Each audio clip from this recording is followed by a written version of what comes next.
Que bom, meus irmãos, que bom a gente estar aqui nessa manhã. Nosso Deus tem cuidado de nós, tem nos sustentado, tem nos ensinado em Sua palavra a respeito do que a palavra de Deus diz que é a igreja.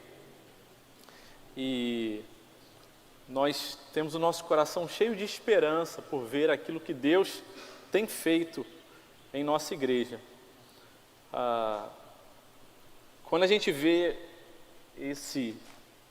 essa beirinha aqui cheia de crianças, nosso coração se enche tanto de alegria de falar: Senhor, o Senhor tem cuidado, e as flores estão novamente nessa primavera da igreja, depois de um inverno, apontando aí para um ensolarado verão para a glória dele.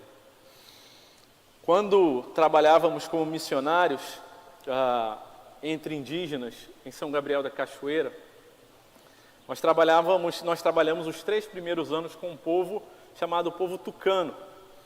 E algumas comunidades dos indígenas tucano, as pessoas falam muito da língua tucano, o nome do povo é tucano e a língua é tucano também.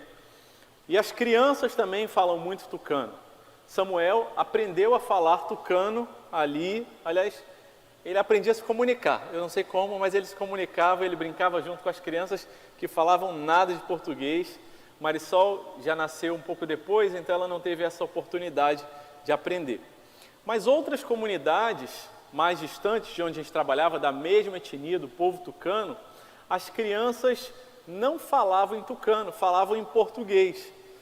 E esse é um fenômeno linguístico que nos deixa preocupados enquanto linguistas, porque aquela comunidade onde as crianças não falam mais a língua dos pais, provavelmente é uma comunidade que daqui a alguns anos perderá a própria língua, o que a gente chama de vitalidade linguística.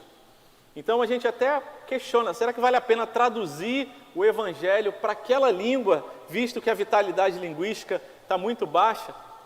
E quando eu vi essas crianças aqui, aprendendo a língua do Evangelho, aprendendo a respeito da palavra de Deus, e a gente escuta dos testemunhos daquilo que elas têm vivido, falado, experimentado e testemunhado nos seus lares. Quando a gente vai ontem para um evento muito lindo, lá na Igreja Presbiteriana do Recreio, chamado Criança Tem Talento, e a gente vê as crianças ali louvando o nome do Senhor, a gente vê: Senhor, a vitalidade linguístico-espiritual dessa igreja está boa, nós podemos crer que há esperança, e ainda que cortado o galho, o Senhor faz brotar novos ramos para a glória do Senhor. Continue orando pela nossa igreja, não desista. Continue orando pela sua família, não jogue a toalha. Continue perseverando, o Senhor é bom e a igreja dele já passou por tantas coisas na história. E nós estamos falando especificamente da Igreja Presbiteriana da Barra, também já passou por muitos desafios, mas a igreja do Senhor já passou por guerra, pandemia, terremoto, perseguição. E ela pode até parecer que vai diminuir, alguns vão dizer, ela vai acabar, não tem jeito mais. A igreja não vai acabar. A igreja permanece, porque ela tem um dono, um Senhor, Deus Todo-Poderoso, e Ele cuida de nós. E Ele cuida de nós.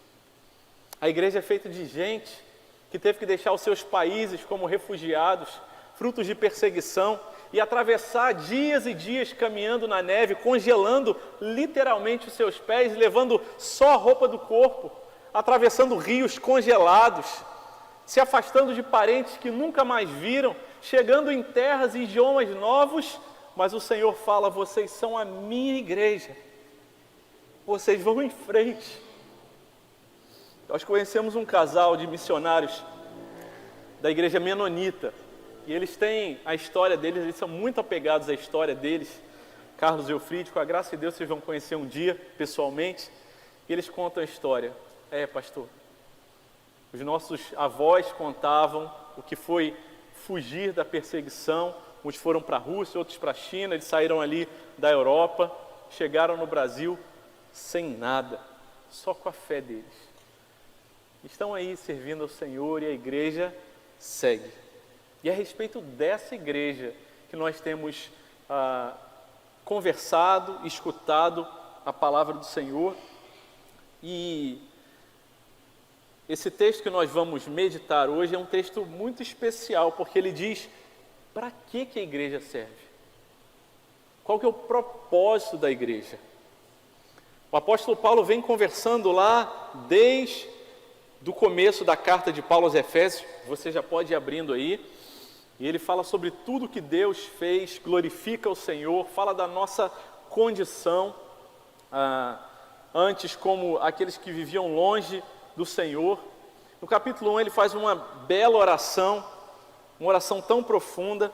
Depois ele fala sobre o plano de Deus de reunir os povos ali, fazer convergir povos que eram separados, judeus e não judeus, os gentios, em um só povo, criando uma nova humanidade, a igreja. E aí, antes de Paulo orar novamente, ele faz um pequeno, não tão pequeno assim, parêntese, no capítulo 3, do versículo 1 até o versículo 13. E ele começa no capítulo 3 dizendo, por essa razão eu, e aí no capítulo 3, no versículo 14, ele continua. E esse parêntese que o apóstolo Paulo faz, nós estamos concluindo essa meditação no dia de hoje, nos últimos versículos. Mas vamos ler rapidamente, a partir do versículo 1 do capítulo 3 de Efésios. A palavra do Senhor diz assim: por essa razão eu, Paulo, o prisioneiro de Cristo Jesus, por amor de vocês, os gentios, se é que vocês ouviram falar a respeito da dispensação da graça de Deus a mim confiada em favor de vocês. Pois segundo a revelação me foi dado a conhecer o mistério, conforme escrevi há pouco, resumidamente. Ao lerem o que escrevi, poderão entender a minha compreensão do mistério de Cristo, o qual em outras gerações não foi dado a conhecer aos filhos dos homens, como agora foi revelado aos seus santos apóstolos e profetas pelo Espírito. O mistério é que os gentios são cordeiros, membros do mesmo corpo, co-participantes da promessa em Cristo Jesus, por meio do Evangelho, do qual fui constituído ministro, conforme o dom da graça de Deus a mim concedida, segundo a força operante do seu poder. A mim, o menor de todos os santos, foi dada esta graça de pregar aos gentios o Evangelho das insondáveis riquezas de Cristo e manifestar a todos qual é a dispensação do mistério que durante tempos passados esteve oculto em Deus, que criou todas as coisas. Versículo 10. E isso para que agora, pela igreja, a multiforme sabedoria de Deus se torne conhecida dos principados e das potestades nas regiões celestiais, segundo o eterno propósito que Deus estabeleceu em Cristo Jesus, nosso Senhor. Em Cristo temos ousadia e acesso a Deus. Portanto, eu peço que não desanimem por causa das minhas tribulações em favor de vocês, pois isso é motivo de honra para vocês. O versículo 10 começa dizendo: e isso para que agora, pela igreja, e todas essas coisas que foram expostas, que foram registradas, que vocês tiveram contato, tudo isso para quê? Com o seguinte propósito, com o seguinte objetivo: tudo que foi apresentado, o plano de Deus, a nossa condição espiritualmente, o agir de Deus, o fazer convergir todas as coisas em Cristo e formar um novo povo, uma nova humanidade, todas essas coisas para que, pela igreja, esse é o propósito da igreja. Em Efésios, no capítulo 3, nesse miolo da carta de Paulo aos Efésios, ele fala, é para isso, esse é o propósito da igreja.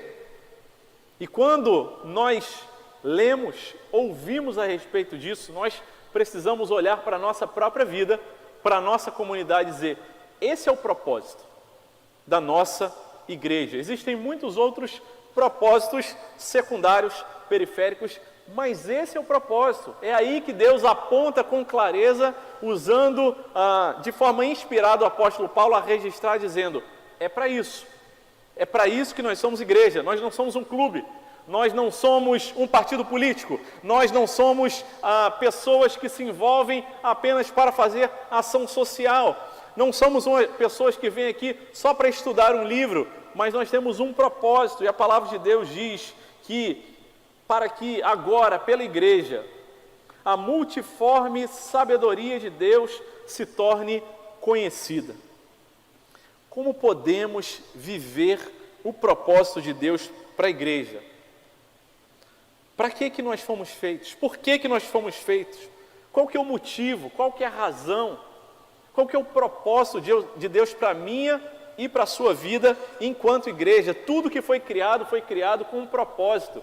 E viveremos na plenitude da vontade de Deus quando discernirmos e nos rendermos a esse propósito. Tudo que nós vemos, tudo que existe, foi criado com um propósito e um objetivo. E essa coisa é plenamente utilizada quando ela cumpre esse propósito. Nós podemos bater um prego com uma chave de fenda, é possível. Mas a chave de fenda não foi feita para bater um prego. O martelo, sim, foi feito para bater um prego. De forma inversa, você pode tentar enfiar um parafuso numa madeira batendo com o martelo. O parafuso sofre, o martelo sofre, a madeira sofre. Você consegue. Mas esse não é o propósito do martelo. Quando nós estamos longe do propósito de Deus, quando nós não compreendemos o que Deus tem para a gente tem a tendência a sofrer por estar fora do propósito. Quando nós estamos dentro do propósito, nós sofremos, mas o sofrimento, ele não é motivo para a gente se desanimar e querer jogar a toalha e ficar pelo caminho. Mas com convicção no coração nós dizemos: Deus, precisamos atravessar esse vale, é necessário passar por dias de choro, de luta, de sofrimento. Eu vou seguir em frente, porque eu sei que estou dentro do propósito do Senhor para a minha vida. E os irmãos de Éfeso também passavam lutas, havia também perseguição. Eles moravam na cidade onde tinha o maior templo da época, o templo de Diana dos Efésios. Será que era fácil ser crente naquele lugar? Certamente não. Mas o apóstolo Paulo fala: olha, vocês andavam longe, mas agora vocês estão perto, foram aproximados, reconciliados. E Deus tem revelado o propósito dele. Deus permite que vocês conheçam o propósito, para que quando vierem os sofrimentos, vocês não desanimem, não fiquem pelo caminho, mas vocês, confiados no Senhor, avancem. E a palavra do Senhor, então, ela vem dizer, versículo 10, e isso para que agora, pela igreja, a multiforme sabedoria de Deus se torne conhecida dos principados e das potestades nas regiões celestiais, segundo, de acordo com o eterno propósito que Deus estabeleceu em Cristo Jesus, nosso Senhor. Eu confesso que quando eu li esse versículo pela primeira vez, eu falei assim: eita, por onde é que a gente pega esse bebê? O que ele está querendo dizer com isso? Bem, é claro, e não é difícil a gente entender, que ele está dizendo agora pela igreja, o objetivo de Deus é esse. Mas quando ele vai falar sobre esse objetivo, explicar, assim, caramba, para que a multiforme sabedoria de Deus se torne conhecida dos principados e das potestades nas regiões celestes. Bem, regiões celestes já vimos lá no começo da carta, no capítulo 1, quando ele fala que nós fomos abençoados com toda sorte de bênçãos espirituais nas regiões celestes. Já sabemos que lugar é esse: o reino espiritual, o mundo não material, o transcendente, aquilo em que Deus e aquilo que é espiritual existe. Então, para que agora, através da igreja, essa multiforme sabedoria de Deus se torne conhecida. E uma regra importantíssima da exposição, da interpretação bíblica é contexto, contexto e contexto. Esse texto está justamente no contexto do apóstolo Paulo falando sobre a igreja. Quem são vocês? A identidade da igreja. Então essa multiforme sabedoria de Deus está apontando para a igreja. Para que agora, pela igreja, essa forma tão multivariada da sabedoria de Deus se torne conhecida dos principados e das potestades. O que a palavra de Deus está dizendo é: eu fiz um povo, uma nova humanidade, para expressar na vida desse povo a minha multiforme sabedoria. Deus, quando criou todas as coisas, Ele expressou a sua glória na criação. No jardim do Éden, quando Deus cria todas as coisas de forma ordenada, para que ali fosse o lugar da criação, onde o homem seria colocado naquele templo inicial, em que ele deveria adorar a Deus. Todas aquelas coisas são criadas para a glória, para o louvor de Deus. Em Cristo Jesus, uma nova criação é feita. Deus criou no começo e Deus criou em Cristo Jesus uma nova criação, uma nova humanidade. E Ele deseja, através dessa nova criação, expressar a glória de Deus, a glória de Deus, a glória dele mesmo, nessa multiforme sabedoria. A palavra original do grego ajuda a gente a entender que a expressão multiforme, ela também pode ser traduzida como multicolorida, variada. Aquilo que você olha e fala, isso é uma obra de um artista, isso não é fruto aleatório do acaso, do destino, de uma explosão cósmica, mas alguém olhou para isso daqui e organizou de uma forma que faz sentido, e não apenas que faz sentido, que é instrumental, mas que é bela e que revela a assinatura do Criador. Essa é a multiforme sabedoria de Deus. A igreja, que se expressa na nossa cultura, no Rio de Janeiro, na Barra da Tijuca, mas se manifesta também em tantas e tantas outras regiões do mundo, com características de forma diferente, mas formam a mesma igreja. No mundo nós temos mais de 7.000 línguas, gente falando idiomas que não damos nem conta de saber a lista dessas 7.000. E há muitos povos já alcançados que adoram a Deus, que louvam o nome do Senhor, que conhecem a palavra de Deus e que expressam essa multiforme sabedoria de Deus, plantada por Deus na humanidade, mas organizada na igreja, para que a igreja possa expressar nas regiões celestes essa multiforme sabedoria de Deus. O homem recebeu um mandato no jardim do Éden. Aliás, ele recebeu 3 mandatos. O primeiro mandato foi o mandato espiritual, adore a Deus. O segundo mandato foi o mandato social, viva em comunidade, viva com outros seres humanos. E o terceiro mandato, o mandato cultural, que aponta para essa multiforme sabedoria de Deus, é: domine sobre todas as coisas, cultive a terra e produza cultura. E a igreja é esse grande grupo de pessoas, essa igreja que está espalhada pela face do planeta Terra, que é chamada na teologia de a igreja universal, não a igreja universal do reino de Deus, mas a igreja em termos universais, na teologia também chamada de católica, aquela que abrange todos os povos, em todos os lugares, e nas suas culturas, nas suas formas de expressar o mandato cultural de Deus, vão manifestar a multiforme sabedoria de Deus.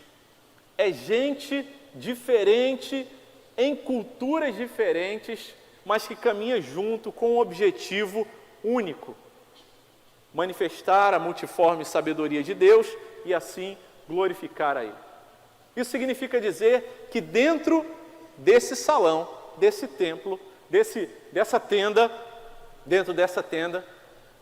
pessoas diferentes, com opiniões em assuntos periféricos diferentes, com histórias de vida diferentes, com histórias familiares diferentes, com jeitos diferentes de ver a vida, são alcançadas pela graça de Deus e são dirigidas pelo Espírito Santo para que a multiforme sabedoria de Deus seja expressa e para que todas as coisas possam convergir para a glória dele. E essa expressão que se segue quando diz que a igreja se torne conhecida dos principados e das potestades nas regiões celestiais, ela pode parecer esquisita. Então quer dizer que a igreja, ela vive aqui para que o mundo espiritual possa conhecer a respeito da igreja? É isso que a palavra de Deus está dizendo.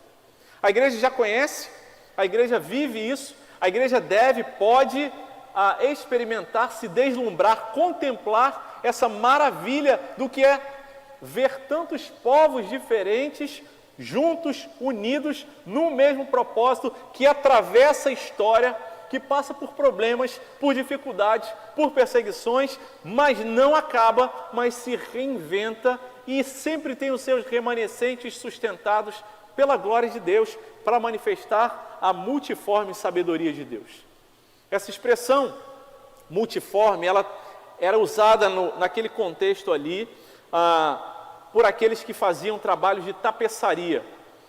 Eles tinham uma tela, um gradeado, e aí eles iam tecendo aquelas linhas coloridas, e o desenho ia se juntando, e dava um nó aqui, cortava ali, e a pessoa que não entendia muito o que estava acontecendo e passava vendo o tapeceiro trabalhar, olhava e falava assim: o que será que está acontecendo? Que desenho será esse?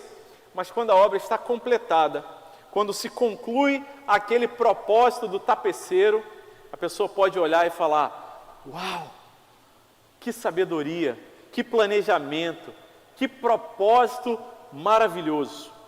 E é por isso que a igreja existe, para manifestar também nas regiões celestes e espirituais a glória de Deus. E é por isso que a igreja não vai acabar, porque Deus expressa a sua multiforme sabedoria no mundo espiritual, que não acaba, que é eterno, que não tem fim.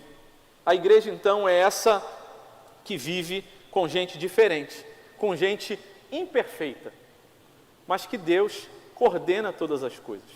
Tem lutas, tem dias de sofrimento, tem dias que parece que o tapeceiro aperta, corta algumas coisas, a gente fala assim: não está dando certo.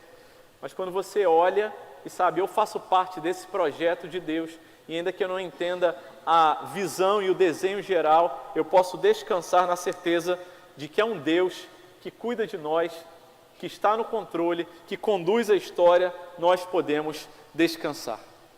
A palavra de Deus fala sobre o final dessa obra. Em Apocalipse, no capítulo 7, versículo 9, quando o apóstolo João tem aquela visão, ele registra: depois dessas coisas, eis que vi grande multidão que ninguém podia contar, e de todas as nações, tribos, povos e línguas, em pé diante do trono e diante do Cordeiro, vestidos de vestes brancas, com ramos de palmeiras nas mãos. Versículo 11: e todos os anjos, o mundo espiritual, as regiões celestes, estavam em pé, rodeando o trono. O reino celestial via a igreja, vai ver a igreja subindo e adorar a Deus por causa da obra que Ele está fazendo. Então, meu irmão, minha irmã, talvez nós, com uma enxurrada de informações, entretenimento, que chega para a gente todos os dias, tentem tirar o nosso olhar desse propósito de Deus para a igreja, para as nossas vidas, e a gente se angustia pensando: a minha vida é fruto do acaso, é aleatório, eu sofro e não tem propósito. Não, calma. Há um Deus soberano que cuida de nós, há um Deus que nos organiza, que nos une, e que apesar das nossas muitas humanamente incompatíveis diferenças, Deus nos une. Quando estivemos lá em São Gabriel no ano de 2017, pudemos ajudar ali na realização de um congresso, e ali haviam mais de 30 etnias indígenas falando 30 línguas diferentes. Quando começou, depois de muitos meses de trabalho duro, físico inclusive, e a gente viu os irmãos adorando, cada um em sua própria língua, cada um com seus costumes diferentes, com seu jeito de falar, de dançar, de cantar, até de comer. A gente fala: Senhor, é a multiforme sabedoria do Senhor se expressando. Sempre teremos diferenças, mas há um Deus providente, há um Deus da provisão, há um Deus que cuida de nós e nos mantém unidos nesse grande propósito dele. Em Atos, quando o Espírito Santo ele é derramado ali no Pentecostes, há uma expressão ali que é muito relevante e que às vezes a gente pode passar desapercebido. Em Atos capítulo 2, versículo 5, diz que estavam morando em Jerusalém judeus, homens piedosos, vindos de todas as nações debaixo do céu. Vinha gente de todo lugar. Falavam línguas ali que os que estavam do lado de fora não entendiam e ainda julgavam, dizendo: eles estão bêbados uma hora dessa. E então o apóstolo diz: eles não estão bêbados, Eles estão, cada um na sua língua, da sua forma, adorando ao mesmo Deus. Nós fazemos parte desse propósito, desse projeto de Deus para as nossas vidas. Mas quando a gente está passando pelo processo, a gente fica meio desanimado, que parece que as coisas não estão fazendo sentido. Mas descansa. Há um Deus que continua governando, conduzindo, apesar das situações ao nosso redor, de ordem que sejam sociais, familiares, políticas, econômicas, educacionais, de saúde e qualquer que sejam. Há um Deus que continua soberano, apesar de todas essas coisas.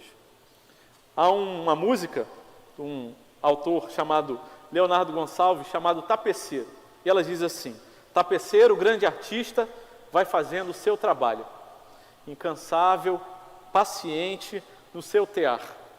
Não se engana, sabe o fim desde o começo, trança as voltas, 1000 desvios, sem perder o fio. Minha vida é obra de tapeçaria, é tecida de cores alegres e vivas, que fazem contraste no meio das cores, nubladas e tristes. Mas se você olha do avesso, nem imagina o desfecho. No final das contas, tudo se explica, tudo se encaixa, tudo coopera para o meu bem. Quando se vê pelo lado certo, muda-se logo a expressão do rosto, obra de arte para a honra e glória do tapeceiro. As lutas e dificuldades que nós passamos, os sofrimentos, ainda que passageiros e transitórios nesse mundo, fazem parte dessa grande obra, desse grande projeto de Deus, de manifestar a sua multiforme sabedoria. Não se aflija o coração. Você não está esquecido, você não vive uma realidade aleatória, sem propósito. Está doendo, está chorando, está sofrendo. Se prostra aos pés do Senhor e fala: Deus, eu não entendo tudo, mas eu entendo que o Senhor tem um propósito para todas essas coisas, em expressar a sua multiforme sabedoria, a sua multivariada e colorida glória através da minha vida e através da igreja. A palavra de Deus segue dizendo, no versículo 12: em Cristo temos ousadia e acesso a Deus com confiança mediante a fé nele. Para viver o propósito de Deus para a sua igreja, primeiro precisamos entender o propósito, manifestar a multiforme sabedoria de Deus.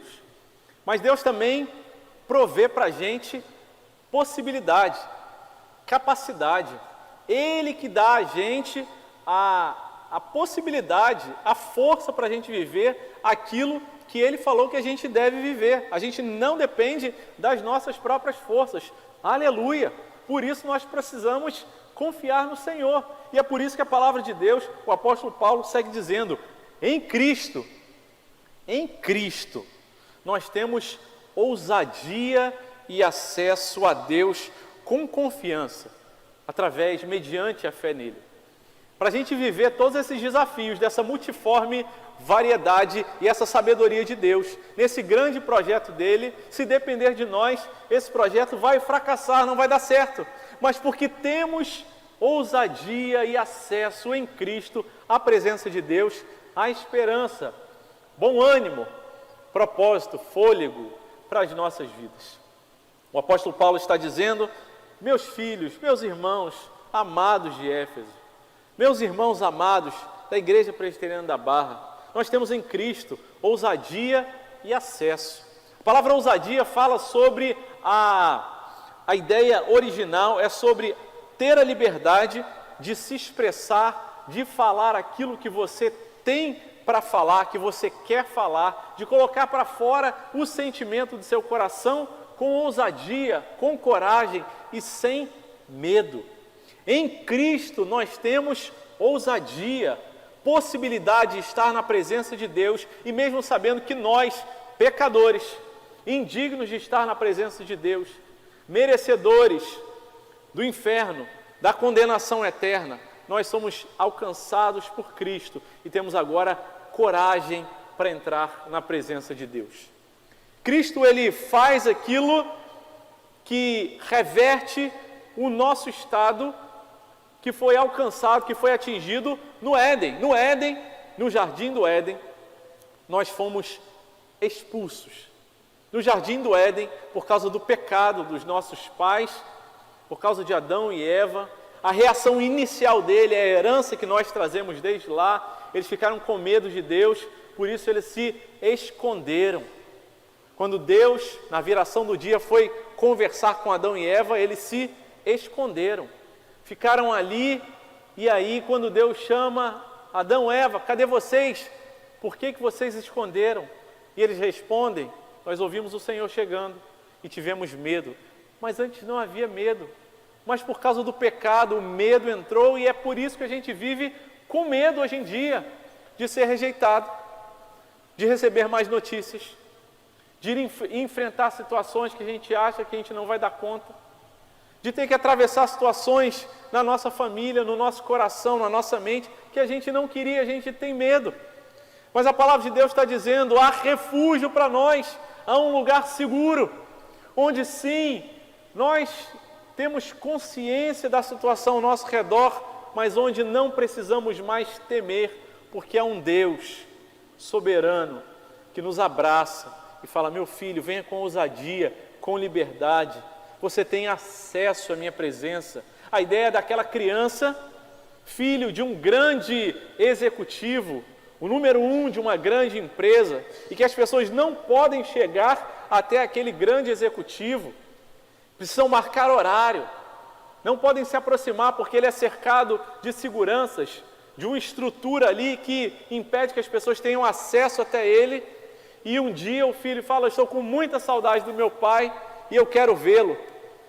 E ele chega naquela empresa, e ele não apresenta crachá, identidade, ele nem roda a roleta, ele passa por baixo, ele não pega o elevador, ele vai subindo as escadas até chegar no escritório de seu pai, passa pela secretária, pelos seguranças, e aí eles tentam segurar dizendo seu pai está em reunião, e ele entra no meio da reunião e dá um abraço no pai, e o pai fala, meu filho, que bom que você está aqui.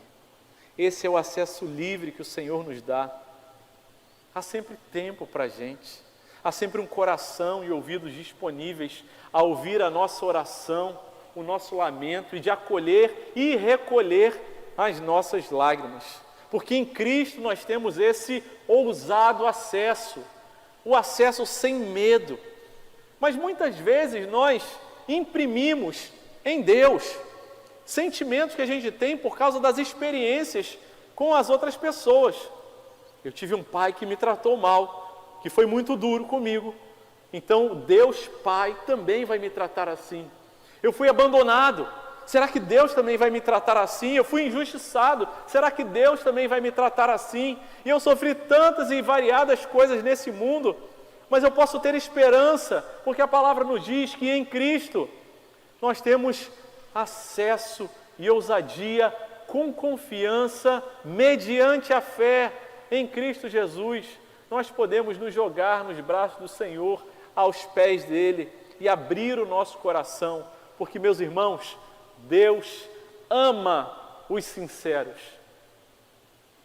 A gente tem medo que as pessoas julguem a gente tem medo que a gente não dê conta, a gente tem medo de fracassar, e Deus sabe de todas essas coisas, mas nós temos acesso, está aberto, você pode chegar, falar do seu jeito, pode dizer, Deus, eu estou até com raiva do Senhor, falar coisa que às vezes nem tem sentido, e Deus abraça e fala, meu filho, minha filha, descansa, tem fé, eu estou cuidando de você. Mas não é justo acontecer isso comigo, Deus. Descansa, meu filho, acalma o coração, minha filha. Mas eu não quero, Deus. Calma, temos acesso seguro, ousado, sem medo, corajoso, em Cristo, ao nosso Deus e Pai. Tudo vai passar, todas as coisas vão passar. o sofrimento, a dor, a tristeza. E nesse acesso que nós temos, Deus segura na nossa mãozinha. E a gente reconhece quão incapaz, incompetente nós somos. Como nós não realmente controlamos todas as coisas. E Deus vai segurando a nossa mãozinha pequenininha. E que precisa reconhecer, Deus, é verdade, é o Senhor quem está no controle. Ajuda a gente. Hebreus capítulo 4, versículo 16, nos convida dizendo: assim, aproximemo-nos do trono da graça com toda confiança, mesma expressão usada, a fim de recebermos misericórdia e encontrarmos graça que nos ajude no momento da necessidade. Tem dias que não tem nem palavras para orar, é só lágrima. Tem dia que não tem nem lágrima, é só o coração apertado. Vai com ousadia. Lembra que é um Deus amoroso e cheio de graça. Hebreus capítulo 10, versículo 19 diz: portanto, meus irmãos, tendo ousadia para entrar no santuário pelo sangue de Jesus, pelo novo e vivo caminho que Ele nos abriu por meio do véu, isso é, pela sua carne, rasgada por nós. Temos acesso. E é por isso que a gente pode ver o propósito de Deus, que sabe que a gente vai se esforçar para fazer o melhor, e a gente vai ficar feliz, e a gente vai dar glória a Deus quando a gente fizer as coisas certas, e quando a gente obedecer, e a gente vai ficar triste quando a gente pecar, quando a gente desapontar a Deus, a nós mesmos, aos nossos parentes, mas Deus vai falar: meu filho, minha filha, eu já sabia, vamos continuar caminhando. Há misericórdia para mim, pecador. Há misericórdia para cada um de nós, pecadores, porque há acesso livre, ousado, sem medo. Você não precisa viver mais com medo. Em Cristo podemos ser curados, libertos do medo. Esse é o convite da palavra do Senhor para as nossas vidas. Terceiro e último lugar, versículo 13, o apóstolo Paulo, fechando esse grande parênteses, usa essa conjunção conclusiva, de conclusão, dizendo: portanto, depois de dizer todas essas coisas, nesse grande parênteses, nesse intervalo que ele dá entre querer começar a oração e começar a oração, e no finalzinho ele fecha dizendo: portanto, eu peço que não desanimem por causa das minhas tribulações. O que o apóstolo Paulo está fazendo é fazer referência ao começo do parênteses, quando ele diz: eu, Paulo, prisioneiro, eu estou preso. Ele está dizendo: olha, eu estou passando por tribulação, por dificuldade. Mas ele diz ali para os irmãos de Éfeso, e diz para cada um de nós: portanto, sabendo que temos acesso, sabemos que somos cordeiros, sabemos que somos coparticipantes das promessas, somos o mesmo corpo, somos alvo do propósito de Deus de manifestar a multiforme sabedoria de Deus, sabendo que nós somos aqueles que recebemos a revelação do mistério. Portanto, não desanimem, perseverem, sigam em frente, porque não é pela força de vocês em Cristo Jesus, pelo acesso e pela ousadia, pelo sangue dele, que nos dá essa possibilidade de experimentar isso e de dizer: portanto, não desanimem por causa dos meus sofrimentos, das minhas tribulações em favor de vocês. Por quê? Porque isso é motivo de honra. Isso é motivo para vocês serem honrados. Isso é motivo de glória, dizem outras traduções. E, meus irmãos, aqui nós vemos a palavra de Deus mostrando a obra de Cristo, restaurando a sua criação, restaurando a vida humana que no jardim do Éden teve medo e se escondeu de Deus. E depois costurou, fez ali uma roupa, porque passou a ter vergonha. A honra, a glória daquela coroa da criação, o ser humano, ela foi ali destruída, maculada, e nós passamos a viver em vergonha, em medo, em insegurança. E o apóstolo está dizendo, a obra de Cristo nos permite acesso ousado, isso é, sem medo, e a obra de Cristo permite que nós vivamos os sofrimentos, as dificuldades, mas sabendo que existe um propósito. Não desanimem por causa das minhas tribulações, das minhas cadeias. Eu não sou prisioneiro de Nero, diz o apóstolo Paulo. Eu sou prisioneiro de Cristo. Saibam que há um plano e que vocês vivem dentro desse plano. E não desanimem por causa daquilo que eu estou sofrendo, mas saibam que essas coisas vão trazer glória e honra para vocês, se é que vocês entendem esse propósito. Mas glória e honra não para que vocês sejam exaltados, mas para que o nome do Senhor seja bendito e adorado. Porque nós não somos aqueles que fomos criados para serem envergonhados diante de Deus. Talvez diante do mundo, o apóstolo Paulo já disse, eu sou o menor de todos. Verdade, talvez nunca vamos ter um lugar de destaque, de honra, de status, um lugar privilegiado nesse mundo. Talvez vamos dizer como o apóstolo Paulo disse, eu sou o menor de todos. Mas diante de Deus, a honra, a glória, há um lugar especial, separado para nós, por causa de Cristo e não por causa de nós. O lugar para o qual nós fomos criados, o lugar da adoração, do serviço ao Senhor. E é por isso que o apóstolo Paulo, também em outra carta em que estava preso,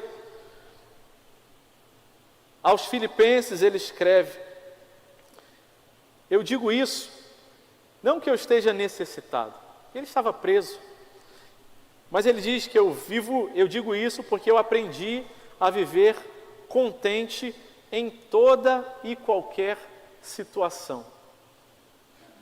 Você visitar alguém na prisão, você visitar alguém no hospital, visitar alguém que tem uma casinha muito simples, que tem passado uma situação difícil nesse mundo, mas a pessoa diz, eu tenho contentamento.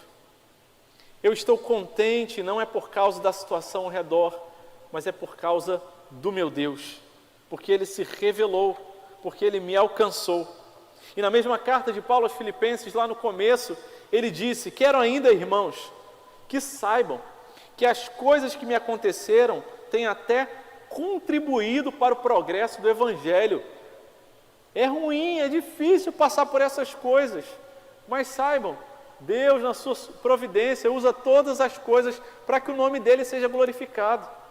Meus irmãos, algumas vezes nesse ano eu escutei a seguinte expressão, pastor André, que grande desafio na igreja presbiteriana da Barra, uma transição com ajustes tão desafiadores, com coisas que precisam ser acertadas, e eu escutei algumas vezes as pessoas falando para mim, pastor André, eu não queria estar na sua pele. Mais uma vez eu ouvi isso. Mas eu quero estar na minha pele, porque é o lugar onde Deus me colocou. Irmãos, não desanimem. Os nossos sofrimentos, as nossas lutas, as perseguições, as histórias que às vezes não são bem contadas, as injustiças, elas contribuem para que o nome do Senhor seja glorificado em nossas vidas. Não desanimem, sigam em frente, o Senhor está olhando. Não tentem pagar o mal com o mal. Se te pedirem uma peça de roupa, se te pedirem a túnica, dê também a capa. Se te pedirem para andar 1 milha, ande em 2. Mas nós não fazemos isso pela nossa própria força, mas nós fazemos porque fazemos em Cristo. Vamos sair no prejuízo, vamos ser injustiçados, mas já fomos alcançados por uma graça tão maravilhosa.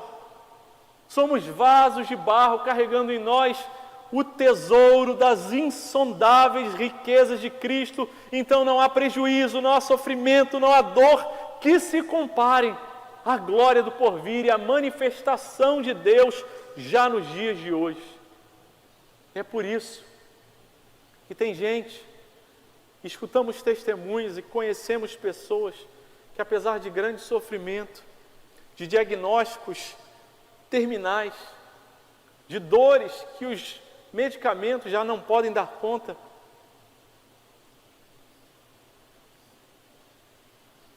Terminam a vida sorrindo e dizendo: meu Senhor vai me receber. E é por isso que tem gente que fala: eu posso ser vendido como escravo para servir no campo missionário, se despedir da família e nunca mais encontrar os seus familiares, a sua história, a sua pátria, porque já receberam um grande tesouro. Por essa razão, meus irmãos, eu me ponho de joelhos. Por essa razão, meus irmãos, eu vos lembro que a nossa leve e momentânea tribulação produz para nós um eterno peso de glória. Os sofrimentos do tempo presente, diz Romanos 8,18, não podem ser comparados com a glória a ser revelada em nós.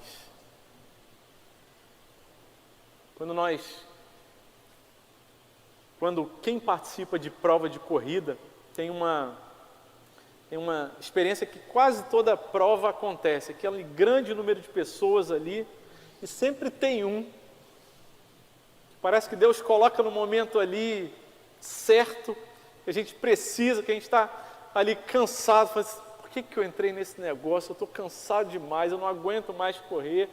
E aí alguém te ultrapassa, e aí você lê na camisa daquela pessoa: sofrimento é passageiro, a glória é eterna. E segue adiante. E aí a gente vai com perseverança, porque a gente olha pelos olhos da fé, porque não consegue enxergar ainda a linha de chegada. Porque sabe, está chegando, falta cada vez menos. Não desanimem, porque temos acesso. E nos dias que a gente desanimar, a gente se prostra na presença do Senhor e fala: Deus, cuida de mim, cuida da minha família, me ajuda a seguir, me ajuda a não desistir, me ajuda a lembrar que há um plano soberano do Senhor para a minha vida. Quero convidar você a fechar os seus olhos, baixar a sua cabeça e lembrar que você é igreja. Você faz parte do corpo dessa grande, multiforme sabedoria de Deus manifestada nas regiões celestiais, de onde nós recebemos todas as bênçãos, de onde fomos escolhidos antes da fundação do mundo. E ainda que doa, e ainda que você esteja sendo injustiçado, e ainda que você saiu no prejuízo, e ainda que contaram uma história para você, sobre você que não é verdadeira, há um Deus que te guarda.